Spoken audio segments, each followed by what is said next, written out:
வணக்க மக்களே, நான் தான் உங்க கிராம விவசாயி பேசுறேன். இன்னைக்கு பதிலும் நம்ம எதை பத்தி பார்க்க போறோம் அப்படின்னு பாத்தீங்கன்னா, சொர்ணவாரி பட்டத்தில் நடவு செய்யக்கூடிய பாரம்பரிய நெல் ரகங்களை பத்தி தான் இந்த காணொலியில ஃபுல் அண்ட் டீட்டெயிலா பார்க்க போறோம்.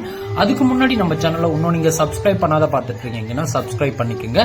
கூடவே பெல் ஐக்கான ஆல்ல செட் பண்ணிக்கோங்க. அப்பதான் நம்ம தினமும் போடுற விவசாய வீடியோ உடனுக்குடன் நோட்டிபிகேஷனா கிடைக்கும். நீங்க ஒரு வீடியோ கூட மிஸ் பண்ணாம பார்க்கலாம். சொர்ணவாரி பருவம் அப்படின்னு எடுத்துக்கலாவே குறுகிய கால பருவமா தாங்க பார்க்கப்படுது. இது எப்ப தொடங்குது அப்படின்னு பாத்தீங்கன்னா, ஏப்ரல் மேல தொடங்கி ஆகஸ்ட் செப்டம்பர்ல அறுவடைக்கு தயாராகக்கூடிய நெல் ரகங்களை இந்த பருவங்களை நீங்க தேர்ந்தெடுத்து பயிர் பண்ணணும்.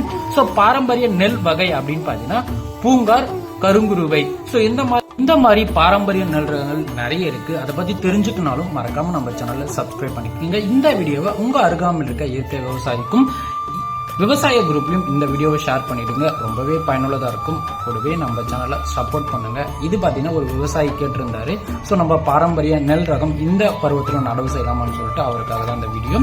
சோ சொர்ணவாரி பட்டத்திற்கு ஏற்ற பாரம்பரிய நெல் ரகம், அதாவது குறுகிய காலம், அதாவது 90 நாள்ல இருந்து 110 நாட்கள் அறுவடைக்கு தயாராகக்கூடிய நெல் ரகங்கள். முதலாவதா பாத்தீங்கன்னா கிச்சிலி சம்பா. இதனோட வயது அப்படின்னு பாத்தீங்கன்னா நடவு செஞ்ச 90 நாள்ல இருந்து ஒரு 100 நாள்ல பாத்தீங்கன்னா அறுவடைக்கு தயாராகக்கூடியது. நல்ல சுவை, தினசரி பயன்பாட்டிற்கு இந்த அரிசின்றது ரொம்பவே ஏற்றதா பார்க்கப்படுதுங்க. அதுக்கு அடுத்தபடியா பாத்தீங்கன்னா கருங்குருவை வயது அப்படின்னு பாத்தீங்கன்னா 90 நாள்ல இருந்து ஒரு 100 நாட்களை பாத்தீங்கன்னா அறுவடைக்கு தயாராயிடும். இதனோட மகத்துவம் அப்படின்னு பாத்தீங்கன்னா மருத்துவ குணம் அதிகமா இருக்கக்கூடிய ஒரு அரிசி அப்படின்னு பாத்தீங்கன்னா இந்த கருங்குருவைங்க. அதுக்கு அடுத்தபடியா பாத்தீங்கன்னா மூன்றாவது மாப்பிள்ளை சம்பா. இது பாத்தீங்கன்னா நடவு செஞ்ச 100 நாள்ல இருந்து ஒரு 110 நாட்களை பாத்தீங்கன்னா அறுவடைக்கு தயாராகக்கூடியது. மாப்பிள்ளை சம்பா அரிசியின் மகத்துவம் அப்படின்னு பாத்தீங்கன்னா உங்களுக்கு நல்ல ஆரோக்கியமான உடல் வலிமையும், அதுக்கப்புறம் பாத்தீங்கன்னா ஆக்டிவான உங்களோட செயல்திறனையும் உருவாக்குறது தான் இந்த மாப்பிள்ளை சம்பா அரிசியோட ஒரு சிறப்பான அம்சங்கள். அது மட்டும் இல்லாம அதுக்கு அடுத்தபடியா பாத்தீங்கன்னா குள்ளங்கார் நான்காவதா பார்க்க போறது. இதனோட வயது அப்படின்னு பாத்தீங்கன்னா நடவு செஞ்ச 90 நாள்ல இருந்து 100 நாட்களை பாத்தீங்கன்னா அறுவடைக்கு தயாராகக்கூடியது. வறட்சியை தாங்கக்கூடிய தன்மை பாத்தீங்கன்னா இந்த குள்ளங்கார்னு சொல்லக்கூடிய இந்த நெல் ரகத்துக்கு இருக்குங்க. சோ அதனால பாத்தீங்கன்னா இந்த மாதிரியான அம்சங்கள் பொருந்திய பாரம்பரிய நெல் ரகங்களை யாரெல்லாம் நடவு செஞ்சிருக்கீங்க, சோ இதுக்கு முன்ன இந்த நெல் ரகங்களை யாரெல்லாம் நடவு செஞ்சிருக்கீங்கன்றதையும் மறக்காம கமெண்ட் செக்ஷன்ல சொல்லுங்க. நானும் தெரிஞ்சுக்குவேன். நிறைய விவசாயிகளும் இது தெரிஞ்சு பாரம்பரிய நெல் ரகத்தையும் இந்த சாகுபடி முறையில சாகுபடி செய்யலாம்ன்றது தெரிஞ்சுக்குவாங்க. அது மட்டும் இல்லாம இந்த மாதிரியான அரிசி வகைகளை சாப்பிட்டு அவங்களும் ஆரோக்கியமா இருப்பாங்க. சோ மறக்காம இந்த வீடியோவை ஷேர் பண்ணிடுங்க. அதுக்கு அடுத்தபடியா பாத்தீங்கன்னா சொர்ணவாரி பட்டத்திற்கு ஏற்ற நெல் ரகம், அதாவது நடுத்தர கால உடைய ஒரு நெல் ரகம். இது எவ்வளவு வயது அப்படின்னு பாத்தீங்கன்னா 110 நாள்ல இருந்து ஒரு 120 நாட்கள்ல அறுவடைக்கு தயாராகக்கூடிய நெல் ரகங்களை இந்த சீசன்ல பார்க்கலாம்.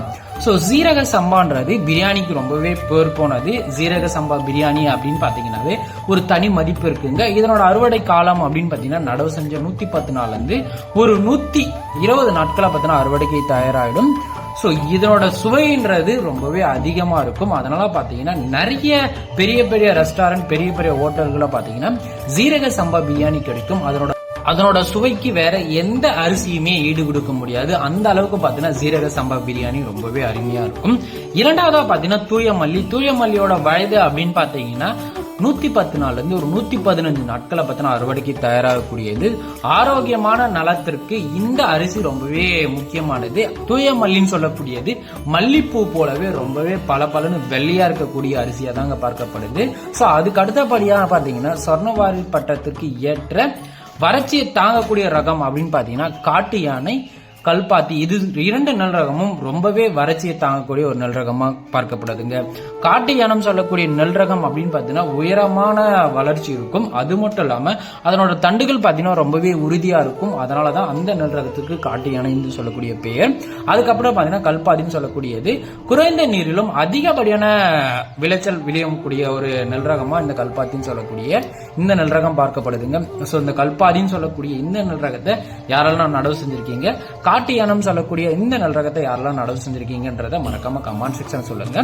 அது மட்டும் இல்லாம இயற்கை விவசாயத்துல யாரெல்லாம் அதிகப்படியான லாபம் எடுத்திருக்கீங்க, சோ அதனோட வர்த்தக முறையும் மறக்காம கமெண்ட் செக்ஷன்ல போடுங்க. இந்த மாதிரியான பாரம்பரிய நெல் ரகங்களை பத்தி உங்களுக்கு முழுமையான தகவல் வேண்டுனாலும் கண்டிப்பா அந்த நெல் ரகத்தை குறிப்பிட்டு நீங்க கமெண்ட் பண்ணுங்க. நான் முழுமையான வீடியோ போடுறேன்.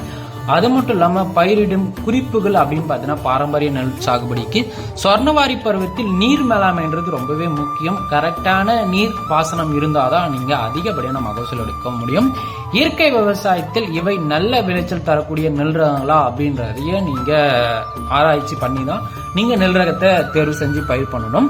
அது மட்டும் இல்லாம மழை குறைவாக இருப்பதால் குறுகிய கால நெல் ரகங்களை நீங்க தேர்வு செஞ்சு பயிர் பண்ணணும். அப்பதான் உங்களோட நீர்ப்பாசனம்ன்றது ரொம்பவே கரெக்டா இருக்கும். குறுகிய கால நெல் ரகங்கள் அப்படின்னு பாத்தீங்கன்னா 90 நாள்ல இருந்து ஒரு 110 நாட்கள்ல அறுவடைக்கு தயாராகக்கூடியது இந்த குறுகிய கால நெல் ரகங்கள். இதுக்கு நீர் மேலாண்மைன்றது கொஞ்சம் கம்மியா தேவைப்படும். குறைவான நீர் இருக்கும் பட்சத்துல நீங்க நீண்ட கால நெல் ரகங்கள் தேர்வு செஞ்சு பயிர் பண்ணீங்க அப்படின்னு பாத்தீங்கன்னா கண்டிப்பா வறட்சியை தாங்காது. சோ அதனால பாத்தீங்கன்னா கரெக்டான ரகங்களை நீங்க தேர்வு செஞ்சு பயிர் பண்ணுங்க.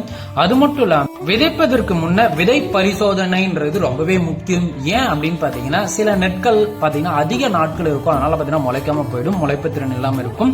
சோ அதனால பாத்தீங்கன்னா ஒரு சில நெற்கள் நல்லா முளைக்கும். சோ அதனால பாத்தீங்கன்னா முளைப்பு திறனை பார்த்து நீங்க சாகுபடி செய்யுங்க. அது மட்டும் இல்லாம ஊட்டச்சத்து மேலாண்மை நீங்க கரெக்டா கடைபிடிக்கணும். சோ அதற்கான ஊட்டச்சத்துக்கள் நீங்க முன்கூட்டியே ரெடி பண்ணிக்கணும். சொர்ணவாரி பட்டத்திற்கு ஏற்ற 3 நெல் ரகங்களை பத்தி நீங்க தெரிஞ்சுக்கணும் அப்படின்னு பாத்தீங்கன்னா இது பாத்தீங்கன்னா தனியார் நிறுவனத்தின் நெல் ரகங்க. சோ இந்த நெல் ரகம் பாத்தீங்கன்னா நல்ல மகசூல் தரக்கூடியது. இதனோட நெல் ரகத்தோட ஃபுல் வீடியோ பார்க்கணும் அப்படின்னு பாத்தீங்கன்னா வெப்சைட் கார்னர் இருக்கிற இந்த வீடியோ பாருங்க.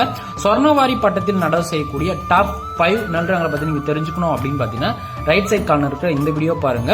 சித்திரை மாதத்தில் அதிக வெயில் இருக்கும். இந்த பருவத்துல நீங்க காய்கறி சாகுபடி செஞ்சீங்க அப்படின்னு பாத்தீங்கன்னா ஒரு நாளைக்கு 5000 முதல் 7000 வரைக்கும் லாபம் பார்க்கலாம். சோ அதற்கான சாகுபடி முறைகளும் அதற்கான ரகங்களை பத்தி நீங்க தெரிஞ்சுக்கணும் அப்படின்னு பாத்தீங்கன்னா கீழே இருக்க இந்த வீடியோ பாருங்க. இதற்கான லிங்க் எல்லாமே நான் டிஸ்கிரிப்ஷன்ல கொடுக்குறேன், மறக்காம செக் பண்ணி பாருங்க. அடுத்த ஒரு நல்ல வீடியோவில் நான் உங்களை சந்திக்கிறேன். நான் உங்கள் கிராம விவசாயி. நன்றி, வணக்கம். உங்களுக்கு விவசாயம் பண்ண ஆசையா இருக்கா? அத பத்தி அதிகமா தெரிஞ்சுக்கணும்னா கிராம விவசாயி யூடியூப் சேனலை சப்ஸ்கிரைப் பண்ணுங்க.